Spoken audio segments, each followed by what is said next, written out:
तो नमस्कार, share market location में दोस्तों आपका स्वागत है। चैनल पर पहली बार आए हैं, चैनल को लाइक सब्सक्राइब शेयर कीजिएगा दोस्तों।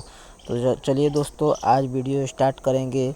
Fine Organic versus Fairchem Organic, ये दोनों में दोस्तों कंपैरिजन वीडियो देखेंगे कि ये दोनों में कौन सबसे ज़्यादा स्ट्रॉन्ग है और कौन इस समय वैल्यूएबल प्राइस पे मिल रहा है ख़रीदने के लिए, और कौन अपने टॉप लेवल से ज़्यादा गिरावट में मिल रहा है, जिसमें ज़्यादा अपॉर्चुनिटी हो सकती है। जब मार्केट जो है केमिकल सेक्टर में बूस्ट होगा तो ये भी सेक्टर जो है, ये शेयर ज़्यादा भागेंगे। ठीक है दोस्तों, तो चलिए देख लेते हैं इस समय फाइन ऑर्गेनिक के बारे में। तो फाइन ऑर्गेनिक दोस्तों एक साल में इसने जो है 13% का रिटर्न दिया हुआ है। हालांकि इसने अपने एक साल में दोस्तों इसने अच्छा खासा रिटर्न दे दिया था। देखिए आप लोगों को दिखाते हैं, लगभग 80 ये देखिए 80% का रिटर्न इसने दे दिया था एक साल में। लेकिन फिर टॉप लेवल से गिरावट हो चुकी है जो कि 35% के आसपास में गिर चुका है।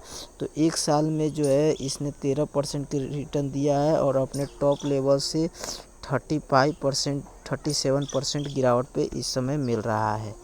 ठीक है दोस्तों, अब इसका 5 साल का रिटर्न देख लेते हैं। तो 5 साल में इसने 450% का रिटर्न दिया हुआ है। ठीक है, और इसका मैक्सिमम चार्ट पैटर्न देखते हैं तो वही 450% का इसने रिटर्न दिया हुआ है, जो कि आई हुई है 2018 में दोस्तों, 800 पे आई थी। ठीक है दोस्तों, तो अपने टॉप लेवल से ये लगभग 37% अभी भी गिरा हुआ है। अब इसका थोड़ा बैलेंस शीट चेक कर लेते हैं कि इसमें गिरावट होने के पीछे इसका रिजल्ट ख़राब आया है या जो है अभी जो एक्सटर्नल इशू चल रहा है सभी केमिकल कंपनी में, जो रॉ मटेरियल को लेकर के, उसके वजह से दिक्कत आया है। तो दोस्तों पहले देख लेते हैं फाइन ऑर्गेनिक जो है वो जो है सप्लायर है, डिस्ट्रीब्यूटर है, डीलर है और इंपोर्टर एक्सपोर्टर सब चीज़ ये काम करता है।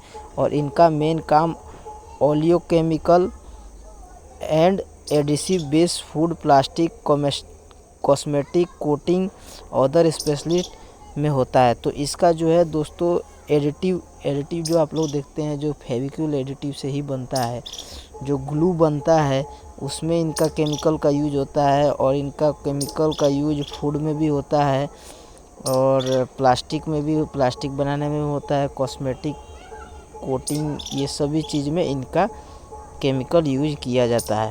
अब कंपनी का मार्केट कैप देख लीजिए, 13,000 करोड़ की है, तो एक मिड कैप कंपनी है दोस्तों।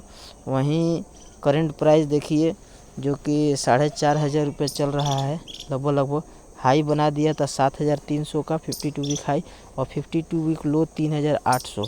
स्टॉक का पी भी जो है अपने टॉप लेवल से गिरावट हो गई है, इसीलिए जो है अभी बढ़िया चीप प्राइस पे मिल रहा है। 23 के पी पे मिल रहा है, नहीं तो पी इसका बहुत हाई चले गया था। डिविडेंड भी कंपनी इतना छोटी मार्केट कैप होने के बावजूद डिविडेंड भी देती है, थोड़ा ही देती है लेकिन देती है। ROC देखिए लगभग 30 के ऊपर है, मतलब कंपनी जो है अपने शेयर होल्डर को प्रॉफिट बना के दे रही है। ठीक है दोस्तों, फेस वैल्यू 5 का है, तो आप लोग को फ्यूचर में स्प्लिट भी मिल सकता है।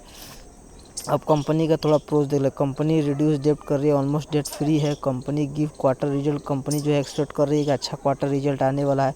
और 5 साल में इसका जो है प्रॉफिट का ग्रोथ जो रहा है वो 27% का रहा है।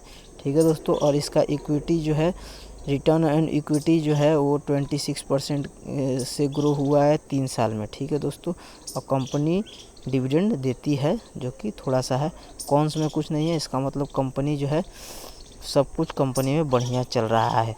देखिए इसका कॉम्पिटिटर जो है पीडीलाइट, SRF, गुजरात फ्लोरो, लिंडे सोलर, टाटा केमिकल, दीपक नाइट्रेट और फाइन ऑर्गेनिक लास्ट में है। ठीक है दोस्तों, अब इसका थोड़ा बैलेंस शीट चेक कर लेते हैं कि दिक्कत कहाँ आ रहा है। ठीक है, तो देखिए पहले सेल्स देख लेते हैं। सेल्स तो नहीं घटा है, तो सेल्स देखिए 919 था सितंबर में, जो कि घट के जो है 760 हो चुका है। और ईयर ऑन ईयर देखिए 463 था, जो कि बढ़ के 760 हो चुका है। तो ईयर ऑन ईयर जंप है सेल्स में, लेकिन क्वार्टर ऑन क्वार्टर में डिक्लाइन हुआ है, जो कि 913 था, जो कि घट के 760 हो चुका है। तो सेल्स घटा हुआ है कंपनी का। अब उसके बाद कंपनी का एक्सपेंस है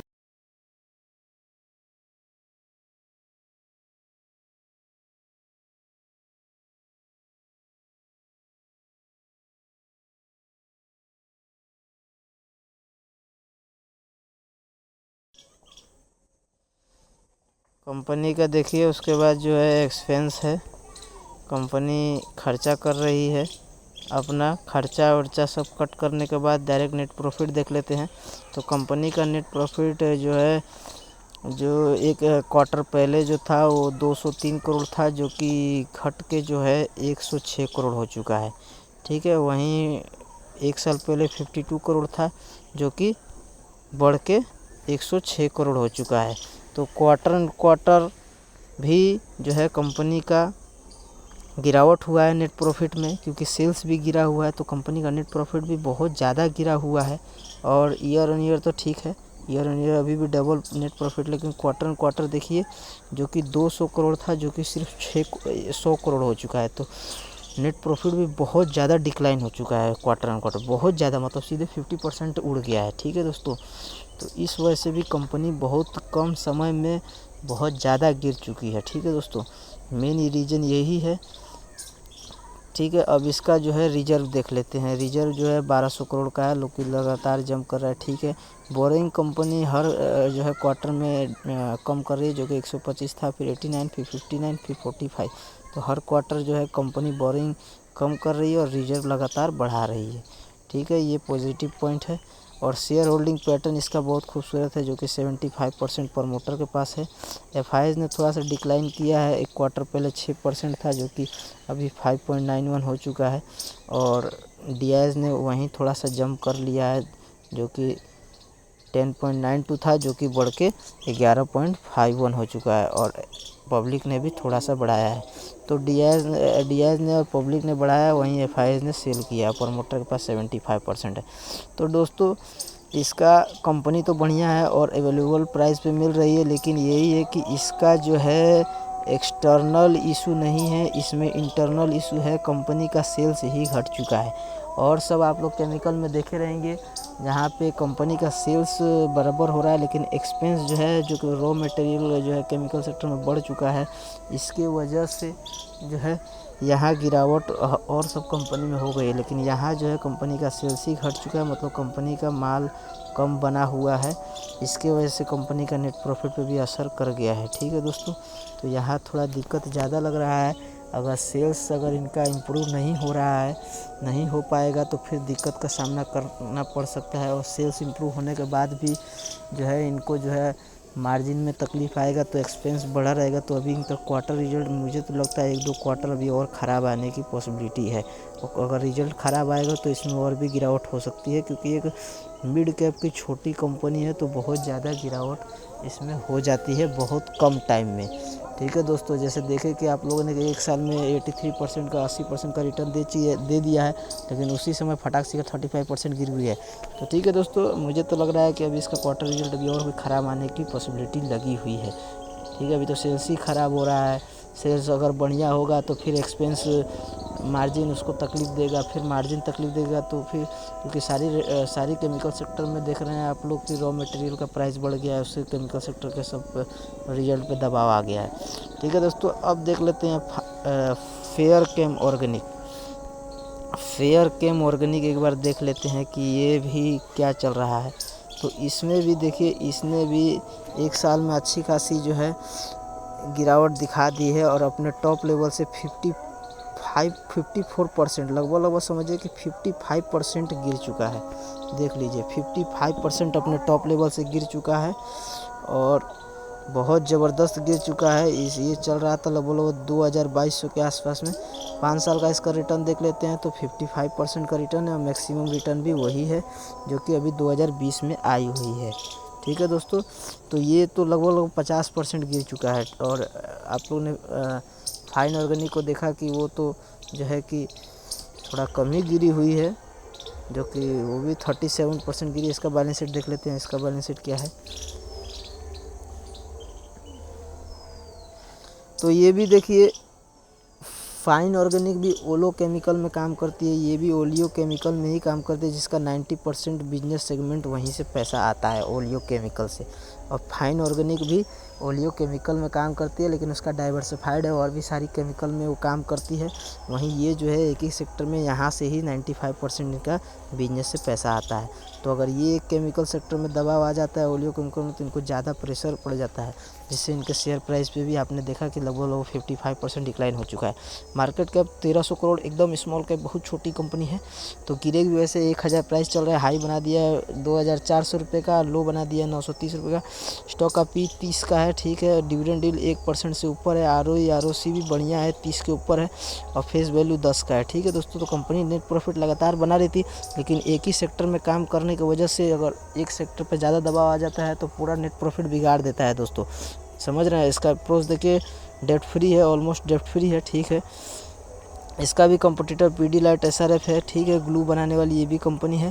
और इसका भी सेल्स देखिए, सितंबर में 168 करोड़ था, जो कि घट के 102 करोड़ हो चुका है। और वहीं जो है ये जो है सितंबर, ये देखिए इसका 58 करोड़ जो है 158 करोड़ दिसंबर में सेल था, जो कि घट के 102 करोड़ हो चुका है। मतलब सेल्स जो है क्वार्टर एंड क्वार्टर और ईयर एंड दोनों में गिरावट हुआ है। सेल्स में दोनों में गिरावट हुआ है। वहीं टैक्स एक्सपेंस सब कट करने के बाद कंपनी का नेट प्रॉफिट देख लेते हैं। कंपनी ने खर्चा किया रहेगा, टैक्स दिया रहेगा, नेट प्रॉफिट देख लेते हैं।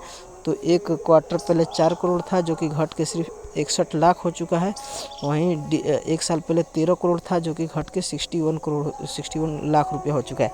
तो ज़बरदस्त गिरावट हो गई है इसमें। तो क्वार्टर एंड क्वार्टर 4 करोड़ से 61 लाख हो गया है। और ईयर ऑन ईयर तो सीधे 13 करोड़ था, जो कि सीधे 61 लाख हो चुका है। तो ईयर ऑन ईयर तो पूरा बहुत ज़्यादा गिरावट हो चुका है, समझिए कि बहुत ज़्यादा ही गिरावट हो चुका है। और क्वार्टर ऑन क्वार्टर भी बहुत ज़्यादा ही गिरावट हो गया है, ठीक है दोस्तों। तो ये रीज़न है इसका जो है शेयर प्राइस टूटने का, ठीक है। कंपनी का रिजर्व देख लेते हैं, जो कि लगातार ग्रोइंग में है, 233 करोड़ हो चुका है। कंपनी बोरिंग लगातार कम कर रही है, जो कि 67 था, इसमें 20 करोड़ हो चुका है, ठीक है। अब यहाँ प्रमोटर की होल्डिंग देख लेते हैं। प्रमोटर की होल्डिंग 58.89 है, मामूली सा बढ़ा हुआ है। वहीं FIS ने भी मामूली सा बढ़ाया है, वहीं DIS ने थोड़ा सा कम किया, पब्लिक ने थोड़ा सा बढ़ा लिया है।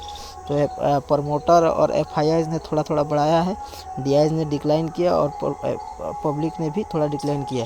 तो ठीक है दोस्तों, इसका जो है रिजल्ट बहुत ज़्यादा ख़राब आ चुका है, बहुत ज़्यादा, मतलब कि अभी शेयर प्राइस और भी टूटने की पॉसिबिलिटी है, क्योंकि देख रहे हैं कि सीधे 13 करोड़ से सीधे जो है दोस्तों 13 करोड़ से सीधे 61 लाख पे आ गई है। तो समझ लीजिए कि कितना, मतलब समझिए कि कितना % का डिक्लाइन हो गया है। लगभग मेरे को लग रहा है कि सीधे कंपनी जो है दोस्तों 80-90% प्रॉफिट इसका उड़ गया है, 90% के आसपास में प्रॉफिट उड़ गया है, ठीक है दोस्तों। तो शेयर प्राइस तो अभी 85% गिरा है, लेकिन इसका प्रॉफिट 90% ईयर ऑन ईयर उड़ गया है।